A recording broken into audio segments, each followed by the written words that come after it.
Hey guys, Ben here and welcome back to another video on The Flash Season 4, and today we're going to be doing my review for episode 13, and this episode overall was a very good episode. I enjoyed it, and although I have some disappointments about it, I'll be talking about it in this video. So if you do go on to enjoy the video, please be sure to leave a thumbs up and subscribe if you're new so you don't miss any DC TV videos later this year. So overall this episode I enjoyed it. I thought it had some really good elements such as the Barry stuff. I'll be talking about that in the episode.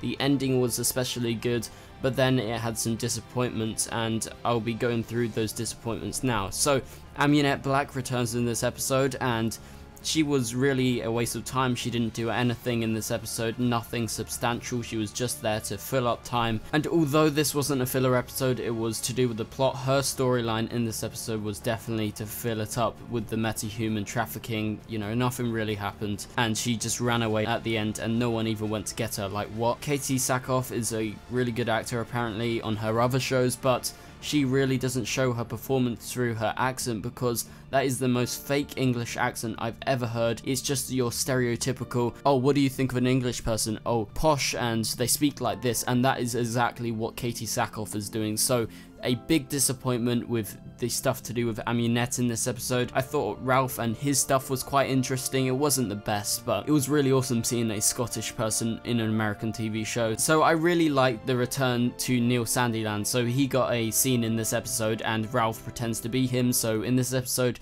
we get to explore Ralph being able to actually shapeshift into different people. So he screws up earlier and then he does it right. And that is how Barry actually gets free. So Barry's out of prison now, he doesn't have to deal with that. So it was really cool seeing the cameo from Neil Sandilands, because he was much better than the Dominic version of the Thinker. So I really like the original Devoe, and I'll talk more about the new version of Devoe in a minute. But the prison break in the episode was good, although the writing to do with the other characters was pretty poor. I enjoyed Hazard before she got killed at the end, but the other metas were pretty basic. So in the ending scene, after that prison break, it's Devoe versus Barry. Devoe kills all of the metas and he takes over Hazard's body, so he gets all their powers and he transfers into Hazard's body, and Devoe disappears after that. And I have to say, I'm more convinced that Hazard is a more sinister villain than any of the past Devoes, so I'm very excited. I thought she was especially good at the end. I know some people disagree with me on that point, but I really liked her. I think she's going to be a much better thinker than the rest of the people so far. So it's revealed that he only wants the bus metas. We knew that, but the team didn't necessarily know that yet, and he is after Ralph, so Ralph is going to probably get kidnapped sometime later this season. And I wouldn't be too bothered if they killed him off if Devoe actually turns into Ralph. That's kind of a cool storyline for Hartley Sawyer, the actor, to go down. I'm not the biggest fan of Ralph, so I wouldn't be too bothered if they actually killed him off, but I actually ship Hazard and the mechanic.